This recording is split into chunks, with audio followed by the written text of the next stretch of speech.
तेरी जालियों के नीचे तेरी रहमतों की छाए, जिसे देखनी हो जन्नत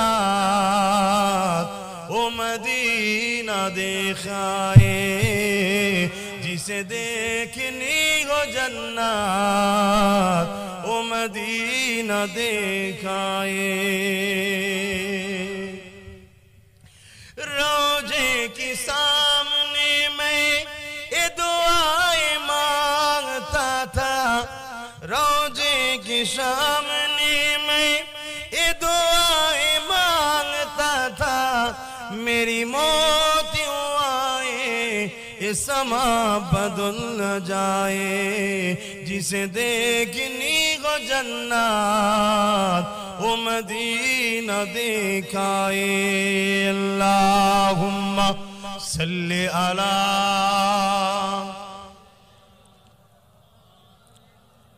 वला आली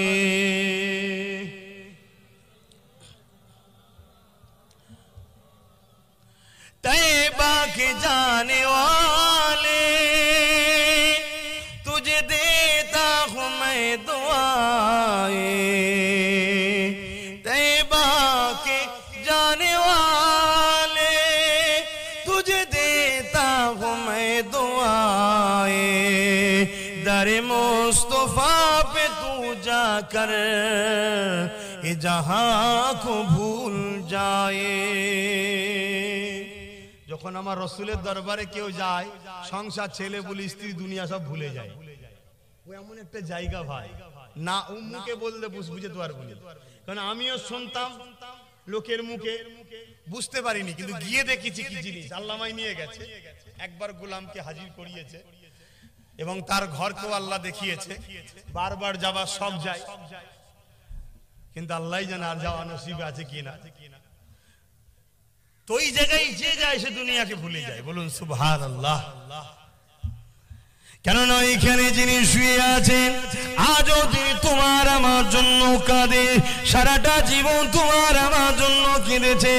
এইরকম লিডার পাবে না, এইরকম নেতা আসলে আর আসবে না, এইরকম নেতা পাবে না। এ যুবকেরা, তরুণেরা, বাপেরা, দুনিয়ার জমিনে বাপ মা তোমাদেরকে ভালোবাসে, এ শিক্ষা দুনিয়ায় ছিল না গো। আল্লাহ নবী শিক্ষা দিয়েছে, কোন বাপ মা যে ছেলের সাথে বেইনসাফি করে, জুলুম করে, তার অধিকারকে যদি হরণ করে, মনে রেখে দেবে ওই বাপ মাকে কিয়ামতের দিন আল্লাহ ছাড়বে না। আর কোন ছেলে যদি তার বাপ মার উপরে জুলুম করে, অত্যাচার করে, ওই ছেলেকেও কিন্তু কিয়ামতের দিন ছাড়বে না। এ যুবকেরা, আব্বারা, এই যে বাপ মা ছেলের কি সম্পর্ক, এটা পৃথিবীর জমিনে ছিল না গো, আইয়ামে জাহিলিয়াতের যুগে ছিল না গো। বাপ মাকে ছেলেরা হত্যা করতো, বাপ ও ছেলেকে হত্যা করে দিত, এইরকম হিংসা রাজানি শুরু হয়েছিল। আল্লাহ নবী পৃথিবীর জমিনে এসে এই মানবতার শিক্ষা দিয়েছে, বাপ মার মহাব্বতের শিক্ষা দিয়েছে, ছেলেকে স্নেহ করার শিক্ষা দিয়েছে। এই যুবকের ওই মদিনা থেকে আল্লাহ নবী এখনো জীবিত আছে গো। এই যুবকেরা, তরুণেরা, দিনাকে মরা ভেবো না গো, মরা ভাবলে ইমানটা চলে যাবে গো। এই যুবকেরা, আমার নবী পাক মৃত্যু হয়েছে ঠিকই কথা, মত আমার নবী পাককে ছুঁয়েছে ঠিকই কথা, কিন্তু অনেক বড় আলোচনা, আমার নবী পাক বারজাখি খবরে এখনো হায়াতে আছে গো। তিনি তোমার আমার জন্য আল্লাহ দরবারে চোখের পানি ফেলে কাঁদে। তো বন্ধু তাদেরকে করো যারা আমার রাসূলের বন্ধু, ঠিক না বে ঠিক গো? যে রাসূলের নয় সে তোমার বন্ধু হয় কি করে? কিছু নাও কিছু দাও, ওটা আলাদা জিনিস, দিল দিও না, দিল দিও না, দিল তো তাকে দেবে যে আমার রাসূলের। এই যুবকেরা, এই নবী পাকের প্রেমিকেরা, সারা জীবন নবী আমার তোমার আমার জন্য কেঁদেছে, আজ রওজা মুবারকে তোমার আমার জন্য কাঁদছে। কাল কিয়ামতের ময়দানে কেউ কারো হবে না। ঈসা নবীও বলবে নফসি নফসি, মুসা নবীও বলবে নফসি নফসি, আব্বা জান আদম সাবিউল্লাহ বলবে নফসি নফসি। যেখানে নবীরা নফসি নফসি বলবে, তোমার আমার দশা কি হবে? যাদের পিছনে ছুটছো তাদের দশা কি হবে? এ যুবকেরা, আমার নবীকে নবীকে ধরো, আমার নবীকে ধরো। কেন কিয়ামতের দিনে সবাই যেখানে নফসি নফসি করবে, ওখানে আমিন আল্লাহ মদিনাওয়ালা বলবে ইয়া রাব্বি হাবলি ইয়া উম্মতি ইয়া উম্মতি। আরো জোরে বলুন সুবহান। নওজওয়ানেরা কে কি করছে জানি না, এনেছেন বলে দিয়ে যায়, আজকে থেকে তওবা করে না। বাকি যতদিন বাঁচবেন, কেউ 30, কেউ 40, কেউ 50, কেউ 60, জানি না কে কতদিন বাঁচবেন, তবে হায়াত তো আমাদের 25-30 বছরের জিন্দেগি কেটে গেল। এ যুবকেরা, তরুণেরা, যার 20 বছর বয়স হয়ে গেছে আর তো মাত্র 30 বছর আছে, 50 হলে বার্ধক্য এসে যাবে। যার 30 হয়ে গেছে আর 20 বছর আছে, যার 40 হয়ে গেছে আর 10 বছর আছে, যার 50 হয়ে গেছে, লাইফ তো শেষ হয়ে গেছে। এই যে জিন্দেগি সামান্য সময়টা, কি আমার ভাই কি আমার বোন উভয়কে বলে দিয়ে যায়, সামান্য দুনিয়ার লোভে ময়ায় পড়ে আখিরাতকে ভুলে যেও না গো। কান দিয়েছে আল্লাহ, এই কানে গান শোনো না গো, এই কানে কোরআন শরীফের তেলাওয়াত শোনো, এই কানে গান বাজনা শোনো না গো, এই কানে রাসূলের নাজ শরীফ শোনো, এই কানে গান শোনো না গো, এই কানে আলেমে হাক্কানীদের ওয়াজের মাহফিল শোনো, এই কানে মা বাপের কথা শোনো। জবান আল্লাহ দিয়েছে, এই জবানে কটু কথা বলো না গো, এই জবানে এমন স্লোগান দিও না গো যেটা ইসলাম বিরোধী হয়ে যাবে, এই জবানে এমন কোনো কাজ করো না গো যেটা আল্লাহ আল্লাহ রসুলের বিরোধী কথা হয়ে যাবে। এই জবানে তাদের তারিফ করো যারা আল্লাহর পক্ষে, নবীর পক্ষে, এই জবানে কোরআন তেলাওয়াত করো। এই যুবকেরা, তরুণেরা হাত দিয়েছে আল্লাহ, এই হাতে গরিবের ঘর ভেঙো না গো, এই হাতে গরিবকে লুটো না গো, এই হাতে কারো নামে মিথ্যা কেসে সই করো না গো, এই জবানে কারো মিথ্যা কেসে সাক্ষী দিও না গো। এ যুবকেরা, এই হাত দিয়েছে আল্লাহ, মা বাপের খেদমত করো, আলেম উলামাদের খেদমত করো, এই হাতে হালাল ইনকাম করো, এই হাতে এতিম গরিবদেরকে দান করো, এতিম গরিবদের মাথায় হাত বোলাও। আল্লাহ নবী জানিয়ে দিলেন, আমি মুহাম্মদ হলাম এতিম, কেউ যদি এতিমের মাথায় হাত বোলায় সে যেন মুহাম্মদ রাসূলের মাথায় হাত বোলালো। আর আজকে এতিমদের উপরে কি জুলুম হচ্ছে, কেউ জুলুম করছে ও জাহান্নামী, ওই জালিমকে যদি সাপোর্ট করো সেও জাহান্নামী। শুনছেন ভাই, এতিমকে কেউ জুলুম করছে ও তো জাহান্নামী, ওই জালিমকে যদি সাপোর্ট করে সেও জাহান্নামী। এর নাম হলো ইসলাম। ভুল মানুষের হয়, এই শোনার পরে পরিবর্তন হওয়াটাই হলো মানুষের কাজ। তুমি যদি পরিবর্তন হয়ে যাও, আমার আল্লাহ বড় খুশি হবে। জোরে বলুন সুবহানাল্লাহ। কতটা খুশি হবে এই বিষয়ে একটা হাদিস বলি শুনুন। আল্লাহ নবী একদিন মদিনা নববী শরীফে সাহাবাদিওকে নিয়ে ওয়াজ করতে লেগেছে। এমন সময় দেখা যায় আল্লাহ নবী রাত হয়ে যায়, ঈশা নামাজ পড়ে ওয়াজ শুরু করেছে, গভীর রাত এসে গেছে। আল্লাহ নবী সাহাবাদিওকে নিয়ে ওয়াজ করে যাচ্ছেন, এমন সময় দেখা যায় গভীর রাতে আমার নবী পাকের কানে একটা কান্নার আওয়াজ এসেছে। কিসে কান্না, কোথা থেকে কান্নার আওয়াজ আসছে আল্লাহ নবী দেখলেন এবং সাহাবারা শুনলেন এটা একটা মহিলার কান্না রয়েছে। আল্লাহ নবী বলেছিলেন, বাবারা চলো তো দেখি কে কাঁদে বাবা, এই গভীর রাত্রে কে বিপদে পড়ে গেল রে বাবা। এ যুবকেরা, কেউ বিপদে বললে তার সাথ দেওয়াটা হলো আমার নবী পাকের সুন্নাত। সে আপনার আত্মীয় হোক বা আত্মীয় না হোক, সে মুসলমান হোক আর অমুসলিমই হোক, বিপদে পড়লে তার সাথ দিতে হবে, এটা আমার নবীর উম্মতদের হুকুম করেছে আল্লাহ। কথা বুঝছেন না? বুঝছেন না? কিন্তু আমরা সাথ দিয়া তো দূরের কথা, আমরা নিজের আপন কলেমা পড়া ভাইকে লুটবো বলে ব্যস্ত। কি অবস্থা! যুবকেরা, আল্লাহ নবী আওয়াজটা শুনে শুনে শুনে ওই বাড়ির কাছে পৌঁছে গেল। দরজা গোড়ায় কান দিয়ে নবী আমার শুনতে পেলেন, এখান দিয়ে কান্নার আওয়াজ আসে। আল্লাহ নবী ডাক দিলেন, কে মা? কেন কাঁদেন মা? কি হয়েছে মা? ওই বাড়িওয়ালি আওয়াজটা শোনার পরে বলছে, কে এত গভীর রাত্রিরে এই মহিলার খোঁজ নিতে এসেছে? ওই সময় আল্লাহ নবী বলেছিলেন, মা রে, আমি আব্দুল্লাহ ইবনে মুহাম্মদ। দরজা খানা খুলে দিয়ে বলে, ইয়া রাসূলুল্লাহ হাবিবাল্লাহ বিয়াদুই মাফ করে দেবেন হুজুর আপনি আমাকে শিক্ষা দিয়েছে বাবারা তোমরা জিজ্ঞাসা না করে দরজা খুলবে না বাবা তাই জিজ্ঞাসা করলাম হুজুর আপনি বলুন কি খবর নিয়ে এসেছে আল্লাহ নবী বলেছেন মা তোমার কান্নার আওয়াজ পেয়েছি কি জন্য কাঁদো মা ওই মহিলা বিস্তারিত বলতে লাগলো ইয়া রাসূলুল্লাহ হাবিবাল্লাহ আমার বড় গরিবী সংসার আমার সংসারে বড় অভাব আমার বাচ্চা বড় ক্ষুধার্ত তাকে খাবার দিবার মতো কিছু ছিল না তাই প্রতিদিনের না পাত্রে পানি বসিয়ে দিয়ে চুলা থেকে বসে থাকি ওই আমার বাচ্চা মনে করে মা রান্না করতে লেগেছে খানা হয়ে গেলে খেতে দেবো বাবা চুপ কর এই করতে করতে বাচ্চাটা ঘুমিয়ে পড়ে আমি মা পাত্রটাকে রেখে দিয়ে বাচ্চার পাশে গিয়ে ঘুমিয়ে পড়ি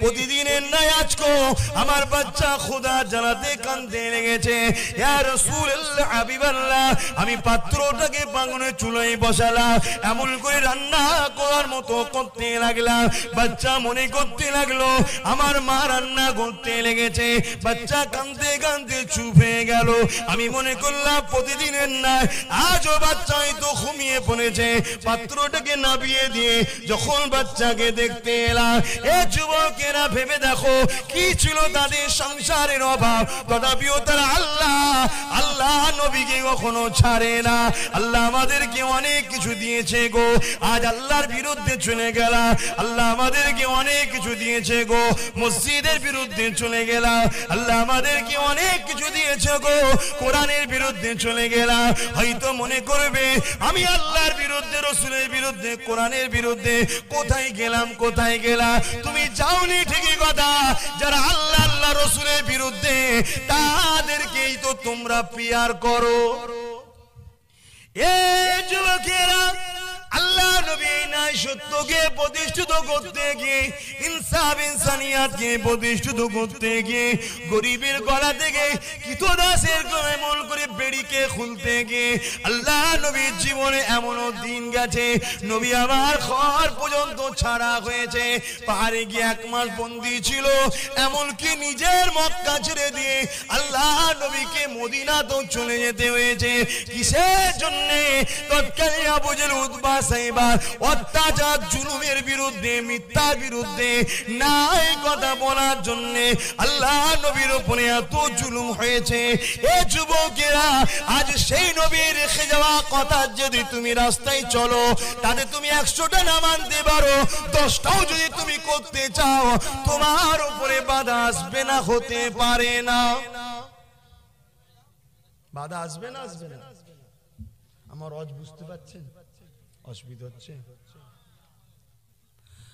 বাপেরা নওজওয়ানের আল্লাহ নবী যখন পাহাড়ে বন্দী ছিল নবী আমার গাছের পাতা ফলমূল খেয়ে জীবন ধারণ করেছিল কে নবী মুহাম্মদ রাসূল যার সম্বন্ধে আল্লাহ জানিয়ে দিয়েছে এ বিশ্বে মানুষ আমি মুহাম্মদ রাসূলকে না বানালাম কিছুই বানাতাম না হযরত আদম সফিউল্লাহ আমার আল্লাহকে জিজ্ঞাসা করেছিলেন ও রব্বি আল্লাহ আপনি তো এক ওয়াহিদ লা শরীক আপনার কোনো শরীক নাই আপনি তো কুল হুয়াল্লাহু আহাদ লাম আল্লাহুস সামাদ আপনি কারো মুখাপেক্ষ কি নয় লাম ইয়ালিদ ওয়া লাম ইউলাদ আপনার বাপ মা নাই স্ত্রী ছেলে বলে নাই ওয়া লাম ইয়াকুল্লাহু কুফুয়ান আহাদ আপনার সমকক্ষ কেউ নেই আপনি এক তাহলে আপনার আরশে আজিমের উপরে ওই যে লা ইলাহা ইল্লাল্লাহর পরে মুহাম্মদ রাসূলুল্লাহ রয়েছে ওটাকে আল্লাহ বলেছিল আদম রে ওটা হলো আমার দোস্ত যাকে না বানালে তোমাকেও বানাতাম না সেই নবী পাহাড়ের মধ্যে এমন করে বন্দী হয়ে রয়েছে গাছের পাতা ফলমূল খেয়ে রয়েছে যাতে করে নবীর গোলামগুলো দুনিয়ার জমিনে হক কথা বলতে গিয়ে যদি মিথ্যা কেসও জড়িয়ে যায় বা ঘর ছাড়া যদি হয়ে যেতে হয় নবীর গোলামগুলো যেন মন খারাপ না করে যে আমরা সত্যের পক্ষে থাকবো আরে দিন দুনিয়ার সম্রাট তিনি যদি মক্কা ছেড়ে দিয়ে মদিনায় চলে যেতে পারে হকের জন্য সেই আল্লাহর মসজিদকে বাঁচাবার জন্য সেই কোরআনের ইজ্জতের রক্ষা করার জন্য সেই নামাজ রোজা প্রতিষ্ঠিত রক্ষা রাখার জন্য সেই দ্বীন ইসলাম প্রতিষ্ঠিত রাখার জন্য সেই আল্লাহর নবী রেখে যাওয়া এতিম সবাইকে তার ভালোবাসা দিবার জন্য যদি আমাকে হক কথা বলতে হয়, তাতে যদি আমাকে ওই এলাকা ছাড়তে হয়, আমার উপরও কোনো জুলুম হয়, আমি মন খারাপ করব না। কেননা আমার নবী তিনার উপরও পরীক্ষা জুলুম হয়েছে, সেই নবীর গোলাম হিসাবে আমার উপরও হচ্ছে, এটা আল্লাহ পাকের পরীক্ষা।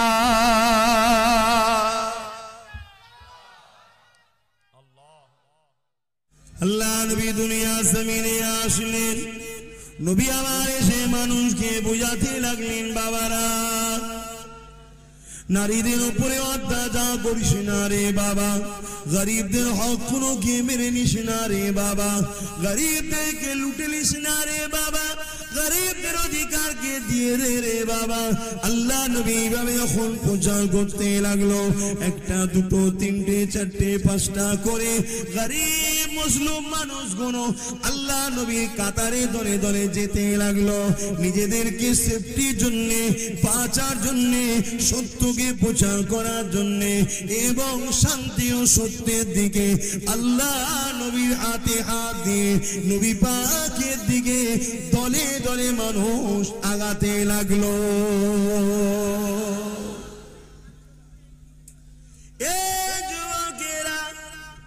আল্লাহ নবীর দিকে যখন মানুষ আগাতে লাগলো, তৎকালীন সময় নেতা ছিল আবু জেহেল, উতবা, সাইবা।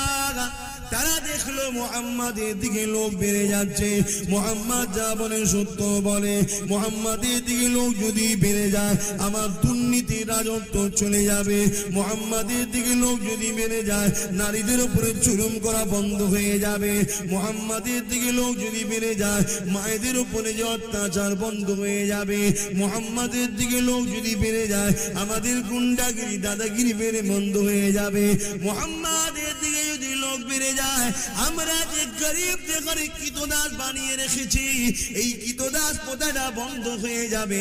তাই তারা দলে দলে দলে দলে আমার রাসূলুল্লাহ দিকে যারা ঢুকতে লাগলো, তাদের বাড়ি বাড়ি বাড়ি বাড়ি বাড়ি বাড়ি গিয়ে গেল, গিয়ে হুমকি দিতে লাগলো, খবরদার মুহাম্মাদের কাছে মিশবি না, মুহাম্মাদের দিকে যাবি না, মুহাম্মাদের কথা শুনবি না। এই যুবকেরা শোনো, আর আজকে তিনি চুনিয়ার আবু জেহেল গুনার কথা মিলাও, আজ আপনাদের বাড়ি বাড়ি বাড়ি বাড়ি যাচ্ছে, কি একটাই কথা বলছে, মুহাম্মাদের গোলামের কাছে যাবি না, মুহাম্মাদের গোলাম থেকে দূরে সরে যা, মুহাম্মাদের গোলামের কাছে গেলে ঘর ভেঙে দেবো, হাত ভেঙে দেবো, পা ভেঙে দেবো, মিথ্যা কেস দিয়ে দেবো। এই যুবকেরা, তরুণীরা, আব্বারা আল্লাহ নবীর দিকে তৎকালীন সময় যারা এসেছিল তখনকার জালিম নেতারা একই কথা বলেছিল, আর মুহাম্মাদের কাছে গেলে অত্যাচার জুলুম করব। কত জুলুম অত্যাচার করেছিল, তারা নিজেদের জানকে দিয়ে দিয়েছে, তথাপি সত্য শান্তি দেখানোর রাস্তা আমার রাসূলুল্লাহকে তৎকালীন সাহাবারা ছেড়ে দেয়নি।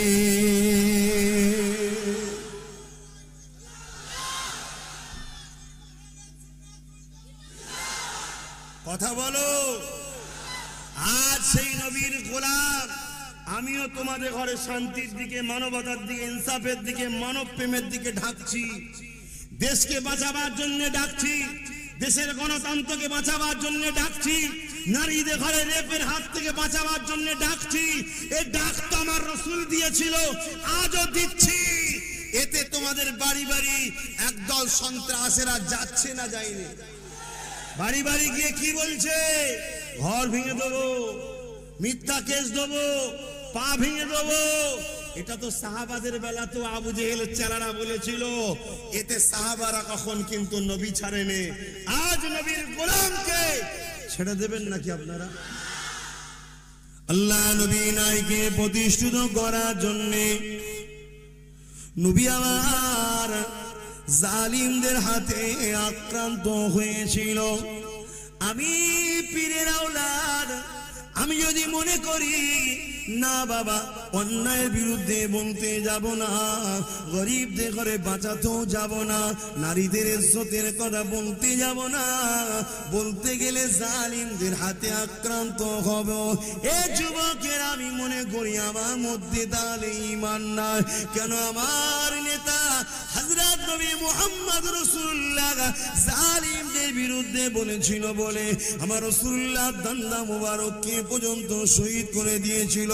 আল্লাহ নবী গুহাতে গিয়ে আশ্রয় পর্যন্ত নিয়েছিল। একটা না কয়েক মাস গাছের পাতা ফলমূল খেয়ে আল্লাহ নবী জীবন ধারণ করেছিল। এ নবীর উম্মতেরা, নবী আমার অন্যায়কে মিটাতে গিয়ে নবীর উপরে আঘাত হয়েছে। নবীর উম্মতদের জিজ্ঞাসা করে অন্যায়কে মিটাতে গিয়ে যদি জেল খাটতে হয়, খাটতে কি রাজি আছো? আজকে দিনে এখানে বসে বসে বসে আল্লাহ পাকের কাছে মনে মনে আরজু করেন, ও রব্বি আল্লাহ পাক, আহলে রাসূলের কথার মর্যাদা রাখলাম, নবিয়ানা মুহাফিরের মর্যাদা রাখলাম, ইসলামী জলসার মর্যাদা রাখলাম, দাদা পীর পাঁচ পীরের দুয়ার জলসার মর্যাদা রাখলাম। ও রব্বি আল্লাহ পাক, কাল কিয়ামতের ময়দানে আরশে আজিমে ছায়াটা দিয়ে দেবে। এ যুবকেরা, এই রৌদ্র তো রৌদ্র নয়, কাল কিয়ামতের ময়দানের তুলনায় ওই দিনটা এত গরম হবে, ওই দিনটা এত কঠিন হবে। আল্লাহ নবী জানিয়ে দিলে মানুষের শরীরে ঘাম বেরোতে বেরোতে বেরোতে বেরোতে পাসিনা ঝরতে ঝরতে ঝরতে ঝরতে মানুষ নিজের পাসিনাতে হাবুডুবু পর্যন্ত খেতে থাকবে। আল্লাহ নবী জানিয়ে দিলে এত কঠিন দিন হবে, যে দিনে মাথার এক বেদা ইখতিলা এক হাত সূর্যকে আল্লাহ নামিয়ে দেবে, সূর্যের 12টা মুখ আল্লাহ করে দেবে, 12 গুণ তাপকে বেরিয়ে দেবে। ওই দিনে সূর্যের তাপে মাথা খিনমুনো গলে গলে ঝরে পড়বে। এ যুবকেরা বাপেরা, কে কি দল করে জানি না, বাম কংগ্রেস টিএমসি বুঝি না, ফিরে আসুন আহলে রাসূলের দিকে ডাক দিচ্ছি। তওবা করিলেন, পরিবর্তন হয়ে যায়। এমন একটা জায়গায় জড়িয়ে রাখো যেখানে দুনিয়া পাবে না, আখিরাতও পাবে। আল্লাহ নবী জানিয়ে দিলে, আল মারউ মা মান হাব্বা, দুনিয়ায় যে যার সঙ্গে মহব্বত করবে, আখিরাতে সে তার সঙ্গে আল্লাহ পাকে জান্নাতি হয়ে যাবে। এমন একটা জায়গায় কানেকশন রাখুন, দুনিয়াও হবে আখিরাতও হবে। কথা বুঝছেন না? আসেন বাপেরা, এই আলোচনার মধ্যে দিয়ে আমার মুজাতে জামানে দুটো কথা বলি। আরে আমার মুজাহিদুজ্জামানকে আল্লাহ পাক কি নিয়ামত করেছিলেন, নবী তো আর আসবে না।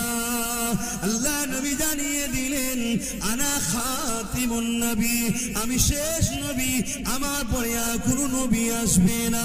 এ মানুষেরা, আল্লাহ নবী সাহাবারা জিজ্ঞাসা করলেন, ইয়া রাসূলুল্লাহ, হাবিবাল্লাহ, দ্বীনের কাজ তাহলে কারা করবে?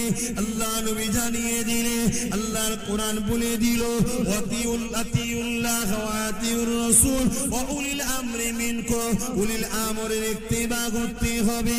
এমন করে আল্লাহ রাসূল জানিয়ে দিলেন। এ বাবা সাহাবারা, নবী আর আসবে না, এবারে যাদেরকে আল্লাহ পাঠাবে তারা হবে মুজাদ্দিদ।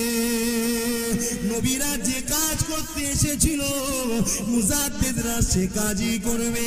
আল্লাহ নবী কি করেছিলেন? নবী আমার যেমন এক আল্লাহ রাস্তা দেখিয়েছে, মানুষকে নামাজের রাস্তা দেখিয়েছে, রোজার রাস্তা দেখিয়েছে, হজের রাস্তা দেখিয়েছে, সত্যের রাস্তা দেখিয়েছে, মানবতার রাস্তা দেখিয়েছে, ইনসাফের রাস্তা দেখিয়েছে, ইনসানিয়তের রাস্তা দেখিয়েছে, আমানের রাস্তা দেখিয়েছে, সম্প্রীতির রাস্তা দেখিয়েছে, মানুষ মানুষে মিলে মিশতে রাখতে হয় দেখিয়েছে। আল্লাহ নবী শুধু শিখিয়েছে তা নয়, নবী আমার নিজে 10 বছর ধরে দেশের রাষ্ট্রপ্রধান হয়েছিল। দেশের প্রধান হয়ে, প্রধানমন্ত্রী হয়ে, রাষ্ট্রপ্রধান হয়ে আল্লাহ নবী কিভাবে দেশ চালাতে হয় নবী আমার সাহাবাদেরকে শিখিয়েছে। আল্লাহ নবী যখন রাষ্ট্র চালায়, ওই রাষ্ট্রে মুসলমানও ছিল, ওই রাষ্ট্রে ইহুদি ছিল, ওই রাষ্ট্রে খ্রিস্টান ছিল, ওই রাষ্ট্রে মূর্তি পূজারী ছিল। আল্লাহ নবী সমস্ত নাগরিকদেরকে সমান অধিকার তাদের দিয়ে দিত, বিচার ইনসাফটা সমান করত। একদিন নবী পাকের দরবারে একজন গায়ের মুসলমান একটা ঘোড়া নিয়ে আসলো, মুসলমান একজন আসলো, দুজনে এসে নবীর কাছে বিচার দিল। মুসলমানটা বলছে ঘোড়া আমার, গায়ের মুসলমান বলছে ঘোড়া আমার। আল্লাহ নবী উভয়ের দলিল তথ্য জানতে চাইল। এই দলিল তথ্য নিয়ে আল্লাহ নবী বিচার করে দিল এই ঘোড়াটা হলো গায়ের মুসলমানের। ইনসাফ দেখুন, ইসলামে পক্ষপাতিত্ব চলে না, সত্য চলে। ঘোড়ার দলিল হিন্দুর গায়ের মুসলমানের দলিল মজবুত, রসুল বললেন ঘোড়া ওর। মুসলমানটা বলল হুজুর আমি মুসলমান, আমার পক্ষে দেওয়া দরকার ছিল। আল্লাহ নবী বললেন ওই কুসংস্কারটাই তো বন্ধ করতে এসছি আমি। পক্ষপাতিত্ব চলবে না, সত্য চলবে। শুনছেন না শোনেন না? কারণ আল্লাহ নবী জানিয়ে দিলেন من أحب لله وأبغض لله وعاتى لله ومنع لله فقد استكمل الإيمان। বন্ধুত্ব আল্লাহর জন্যে, আত্মীয়তা আল্লাহর জন্যে, দুশ্মনী আল্লাহর জন্যে, সম্পর্ক বিচ্ছেদ আল্লাহর জন্যে, সব কিছুই আল্লাহর জন্যে করতে হবে, তবেই তুমি কামিয়াবি হবে। মাকে ভালোবাসবে, আল্লাহর জন্যে ভালোবাসো। আব্বাকে ভালোবাসবে, আল্লাহর জন্যে ভালোবাসো। নিজের মেয়েকে ভালোবাসবে, আল্লাহর জন্যে ভালোবাসো। বাচ্চাকে ভালোবাসবে, আল্লাহর জন্যে ভালোবাসো। এ দুনিয়া মানুষেরা স্বামীকে ভালোবাসবে, আল্লাহর জন্য ভালোবাসো। স্ত্রীকে ভালোবাসবে, আল্লাহর জন্য ভালোবাসো। দুনিয়ার রাজনীতির নেতাকে ভালোবাসবে, আল্লাহর জন্য ভালোবাসো। গরিবকে ভালোবাসবে, আল্লাহর জন্য ভালোবাসো। হিন্দুকে ভালোবাসবে, আল্লাহর সৃষ্টিতে আল্লাহর জন্য ভালোবাসো। দলিতদেরকে ভালোবাসবে, আল্লাহর জন্য ভালোবাসো। আদিবাসীদেরকে ভালোবাসবে, সৃষ্টিকর্তা সৃষ্টিকে ভালোবাসবে, আল্লাহর জন্য ভালোবাসো। দেশকে ভালোবাসবে, আল্লাহর জন্য ভালোবাসো। এ দুনিয়া মানুষেরা ব্যবসাকে ভালোবাসবে, আল্লাহর জন্য ভালোবাসো। এক কথাই তোমার জীবনের প্রত্যেকটা লক্ষ্য হবে তোমার স্রষ্টার জন্য, যিনি তোমাকে দুটো হাত দিয়েছে, দুটো পা দিয়েছে, দুটো চোখ দিয়েছে, দুটো কান দিয়েছে, যিনি জাবানে আমাকে কথা দিয়েছে, আপনাকে কথা দিয়েছে। এই জাবানে যখনই কিছু বলবে আল্লাহর জন্য বলবে, আল্লাহকে খুশি করার জন্য বলবে। কথা বলার আগে ভেবে নেবে যে কথাটা বলছি এই কথাটা বললে আল্লাহ খুশি হবে না নারাজ হবে। যদি আল্লাহ নারাজ হয় আল্লাহ দিয়া জবান নিয়ে কথা বলবে না। আর আমার আল্লাহ যদি খুশি হয়ে যায় ওই রকম কথা বলবে। এ যুবকেরা, তরুণেরা, আব্বারা, তবেই তুমি দুনিয়া আখিরাতে কামিয়াব হবে। সব কিছু আল্লাহর জন্য। সৃষ্টিকর্তা তোমার সৃষ্টি করলো, তার ছাড়া অন্য কারো তুমি হতে পারো নাকি ভাই? সব তার জন্য। সেই আল্লাহ আমাদের ঘরে মানুষ জাতিকে সৃষ্টি করেছেন সত্য, শান্তি, মুক্তি, মানবতার রাস্তা দেখাবেন বলে হযরত প্রফেট মুহাম্মদ সাল্লাল্লাহু আলাইহি ওয়াসাল্লামকে পাঠালেন। আমি চোখ খুলতে পারছি না, চোখ বন্ধ রাখতে হচ্ছে। আপনারা কি করে চেয়ে আছেন? হ্যাঁ,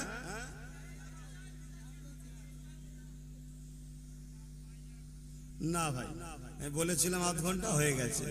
ইয়া নবী সালাম, ইয়া নবী মাদি ইনা হতে সব কিছু পারে এন্দেখিতে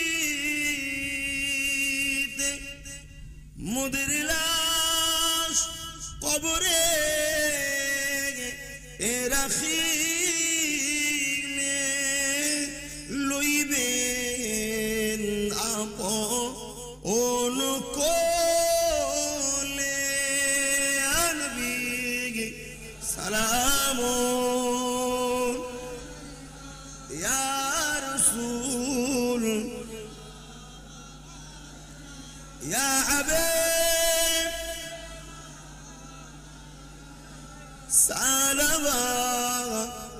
সালাওয়াতুল্লাহ